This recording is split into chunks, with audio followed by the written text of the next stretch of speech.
2024 election affidavit Jaganmohan Reddy గారిది. ఇది మొత్తం 29 కేసులు ఉన్నాయి దాని మీద పెట్టినటువంటిది. ఈ 29 కేసుల్లో 11 కేసులు సిబిఐ పెట్టి, ఈడీ పెట్టినటువంటి కేసులు కొన్ని. ప్రతి కేసులోనూ 420 చీటింగ్ అండ్ డిజానెస్ట్లీ ఇండ్యూసింగ్ ప్రాపర్టీ. ఈయన చీటింగ్ కేసుల్లో ప్రథమ ముద్దాయి అని ఆయన ఓన్ అఫిడవిట్లో ఆయన చెప్పుకున్నాడు.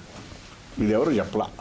ఈ కేసులు ఇప్పుడు పెట్టినవి కాదు, 2012లో పెట్టి. సిబిఐ చాలా స్పష్టంగా, అయ్యా మీరు 11 ఈ సిబిఐ కేసులు, 7 ఈడీ కేసుల్లో ముద్దాయిలు కోర్టుకు హాజరు కాకుండా తప్పించుకు తిరుగుతున్నారు. సుప్రీంకోర్టు కూడా అబ్జర్వ్ చేసింది.